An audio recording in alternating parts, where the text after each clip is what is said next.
Okay, my friends, so let's go ahead and start today's meeting. Let's start with our initial prayer. Let's close our eyes, elevate our thoughts. Let's go ahead and thank the spirituality that is here with us. Let's thank for this opportunity. Let's thank for the good spirits. Let's ask them to stay with us so we can learn together. We can learn Jesus' teachings to put that in practice in our everyday, for our lives, and for the ones around us. And so be it. Okay, so today we're going to finish chapter 26. Chapter 26 that is entitled Give for Free What Has Been Received Gratuitously. Let's see. My microphone is good. You guys can hear me good? Okay. So the two last topics is the money exchangers expelled from the temple, and the great, oh my god, that word, it's very hard for me to say, the free mediumship, let's put it that way. So we're going to start with Marcos and Matthew. Jesus' reaction when he entered the temple. So this is a very important passage of the gospel. And that's when Jesus entered the temple in Jerusalem, and he began to expel from there those who sold and bought at the temple. So Jesus' reaction was very furious, by what we read from back then, to see all that merchandise and all that business being done at the temple in Jerusalem. At the same time, he instructs them, saying, "It is not written, 'My house will be called a house of prayer for all nations.' Meanwhile, you made it a den of thieves." So basically, he was upset to the fact that the house of prayer was being used for pretty much anything else than for what purpose it was for, right? um, Money was being exchanged, goods were being sold. So Jesus expelled from there all those that were doing this kind of business. Of course, we're talking about a temple that had over, sorry, it went too fast, had over 2,000 people in there. So this is just a small portion of what Jesus did, um, of what the example that he was trying to do, and also the worry that he caused by those that were doing that, because Jesus had a lot of followers back then, and since there was a lot of them doing that kind of business, they were really worried that what kind of reaction this was going to bring to the ones going to the temple if they were going to follow Jesus on that. So the money exchange is expelled from the temple. Jesus condemned the trafficking of holy things in any form. So I would have just imagined that for him, seeing that is the same thing. Like if we go to a spiritual center and there is been, you know, fluidized water being sold in jars, or any kind of source of things for healing, uh, that we get it for free, that are being sold on that purpose. And what was the purpose of all of that? With God, the supreme intelligence and primary cause of all things, do not sell his blessings, not having demand the rights to stipulate a price for such things. So I think this is pretty much self-explained, and we're gonna go into a little bit more detail on the other items, on the other topics on this chapter. So it's basically saying that you don't sell the things that you got for free. All those blessings that we receive, we have no rights to sell. And a little bit more into the topic, we'll talk about those that cannot pay. They can feel less fortunate of not receiving those blessings because they can't pay for it. So that's why Jesus condemned all sorts of business being done in the name of God. And that includes goods being sold or people that charge for specific blessings and things like that. So with mediumship, mediums received from God a free gift, being interpreters of the Spirit. If my thing just here. Okay. What are the goals of that? Instruct men, show them the pathway of goodness, and lead them to faith. So those are the goals of the mediumship. And did I skip one? I don't think so, right? Let me just go back real quick. Okay, sorry, I thought there was just one. So this is going into the next topic, which is the free gift that we have as mediums and that we should not sell them. And what are the goals of having that? Sorry, I thought I just skipped the first slide. And the goal, one of the goals is the lead them to faith. So when we talk about lead them to faith, you know, we're talking about leading those that come to the spiritual center or come to a church looking for some kind of answer, or those that do not have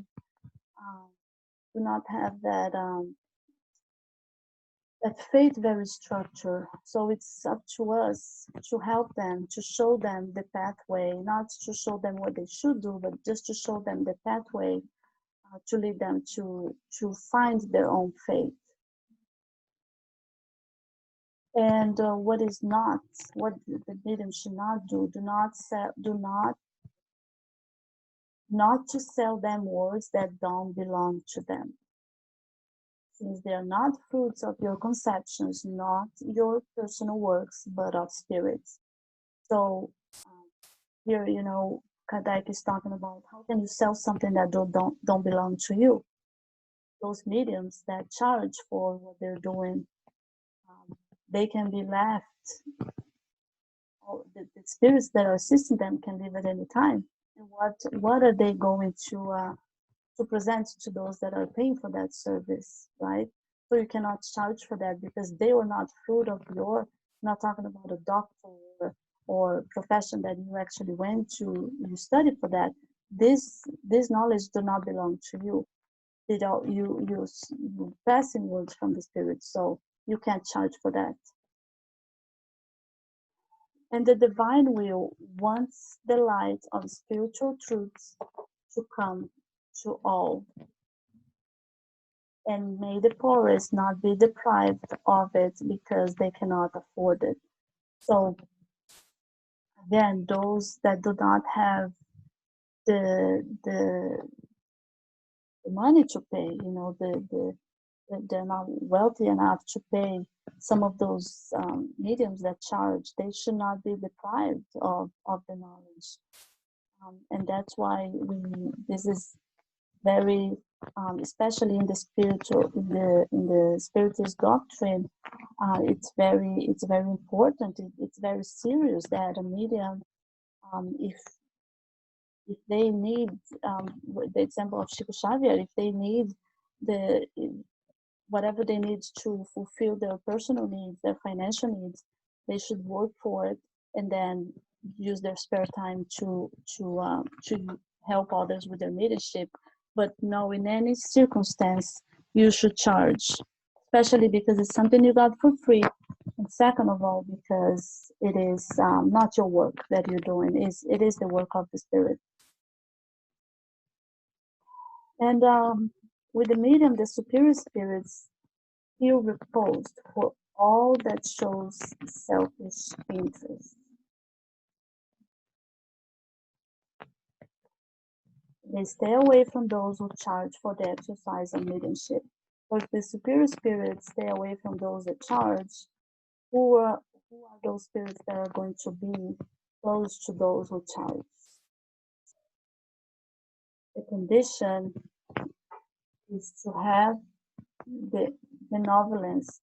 The condition to have the benevolence of the good spirits as a medium or as an individual that needs that is looking for any source of help is first of all, is the humility, the devotionals, the selfishness, and the absolute moral disinterest and financial material, and also any kind of personal material as well, interest as well. And then again, for those who charge, unfortunately, the superior spirits are going to be away from them. Inferior spirits, not being scrupulous, always rush, ready to answer what you ask without worrying about the truth. So they're always going to be there and they're always going to give the answer. Sometimes they're going to give exactly the answer that that person is looking for because they don't worry about the truth. They are just there, and sometimes to convince, or sometimes just to pursue, or sometimes just to also disturb. But they are going to be the ones that are going to, unfortunately, be more effective to those who charge for the mediumship. But the mediumship, it is not a profession, because mediumship is a faculty which is essentially unstable, elusive, and variable. And why is it called unstable, elusive, and variable? It is a very uncertain source for anyone wishing to explore it. It can fail at the moment it is most needed. It is not an art or skill, as the talent acquired by study and work depends on the constant of the spirit. So here we are. You know, you go to this medium, he's all ready to give you the message that you want, you pay for it, and then the spirit just leaves. What is he going to give it to you? Nothing. Not a profession. That does not depend on him. And then an alert for the mediums. He who lacks the necessary means of financial support can seek their funds wherever they like, except within mediumship, and if necessary, only dedicate their spare time to work after their material needs have been satisfied. So I think this is pretty much self-explained, right? Is what Kardec had uh, basically summarized this whole topic for us. All search for work, but do not charge, and use your spare time, which is fine. You don't have to dedicate your whole life, or you don't have to dedicate your entire day. Yeah, do good wills, be a good Christian, but if you have the power of the mediumship and use it for good, go ahead, dedicate your life, dedicate your time to your needs for your financials, but and use your spare time for the mediumship. The mediumship, it is something sacred which must be practiced in a saintly and religious manner. So that's the other point as well. It cannot be done, you know, in a place that is not sacred. And we're not specifically talking about church, but we're talking about a sacred place, some place that it's meant to be used for that. Then some of the reflections here, you know, I mean, we can definitely talk about so many different kind of religions. I think we can see this kind of this kind of behavior done anywhere, even in the spiritist in the spiritist doctrine. Not here to talk about any other religion, but even inside of the spiritist doctrine, we see mediums, and not just especially here in the U.S. I think since the spiritist is not very very well known, um, which is the mediumship connected to the teachings of Jesus and the explanations of Kardec. So you do see a lot of mediums charging for their work. I specifically had read a book one day, and this author was, you know, talking about his mediumship and all of that. And the end of the book is basically an invitation for you to do a meeting with him, and it's like $350. So again, it is not talking about specifically about the spiritist doctrine. We're going to see this everywhere, but I think it's very important for us as we study the doctrine that we understand and we spread this kind of reflections, with you know, with all the mediums that we know, with all the classes that we go through, because it's very easy sometimes to get distorted and to go into a different path. But if we have those teachings of Jesus, and we have those very deep inside of us, we will know definitely when to use when the time comes. Anybody else like to point anything out? Everybody's super quiet today. So we can do the final prayer. I have a question. Uh-oh. Just kidding. I have seen, and I have seen absolute mediumship not charging for their service, but allowing a donation. Would you think that is acceptable? Depending on what the donation is going to be used for. That's my point of view. If it were used for charity or spiritist principles, I would think that would be okay. Yes, that's what I'm saying. If it's going to be used for charity, for any kind of charitable work, I would Good. say it's okay. But I do also see, like you said, some ones that just say a donation, but not specifically explicit for what it's for. So I would imagine that donation is going to be used for their personal use. So in my personal knowledge, I know it was used for charity. But I would expect that it kind of opens up the possibility of an improper usage of the gift. Well, and I would also add that sometimes when they say donations accepted or feel free to do a donation, talking about that someone does not have the money to donate, is he gonna go look for that person because he's gonna feel embarrassed and he doesn't have the money to donate, right? Good point.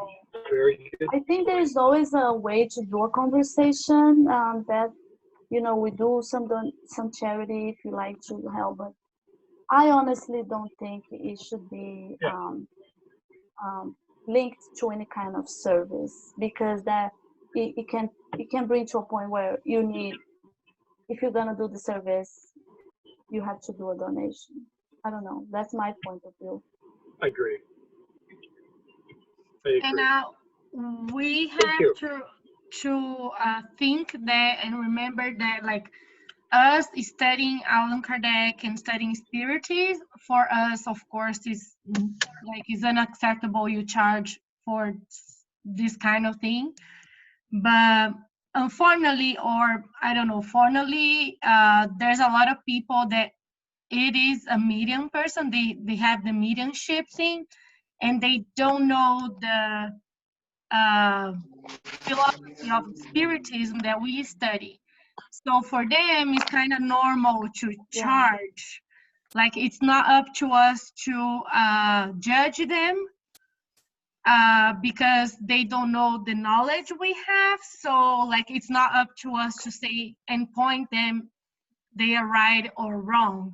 Because while we study, for example, if any of us here has the mediumship with us, and then we are psychics, we can hear things and see things, and you charge because you receive message, then it would be super wrong for us. But for people that doesn't have this knowledge, it's not up to us to point them that they are doing wrong things, because in their head they think that there's the gift and they're gonna use them to survive and charge people, But for us to know how things work in our philosophy, it will be super wrong. That's how I understand. I think that makes perfect sense. Well, it's what they say, like, two people can be doing the same wrong thing, but if one has a knowledge and the other one doesn't, the one that is wrong is the one that has the knowledge. The other one doesn't know better, right? Right. Until you have the knowledge, then you'll be like, oh my gosh, What did I do? But it's never too late, right? Never too late. I hope so. Never too late, Mark. You will love me. You will love me. I'm back in Sacramento right now. I just came in today. Oh, okay. I'm getting the last of my things, and I'll be back in Vegas on Friday. Awesome. So we'll see you next Tuesday. Yeah. Yes. Yes. Awesome. From my computer instead of my phone. Yes. And I apologize for missing last Tuesday, but I was in the middle of a freeway with a truck full of items. Oh, it's okay. Do you want to do the final prayer for us, Mark? Sure. You know we love your prayer, right? Thank you. Thank you. I very much enjoy being part of a new group. That's very Thank you. exciting. Okay, let's close our eyes. God, we thank you for this evening, this opportunity to further our knowledge, this opportunity to share knowledge and experiences, questions and answers with all the spirits. We thank all the spirits for being present during tonight's session. And we absolutely thank Jesus for guiding us through all of our lives. And we wish for all of us to return safely when we next gather. And until then, a pleasant evening. And so be it.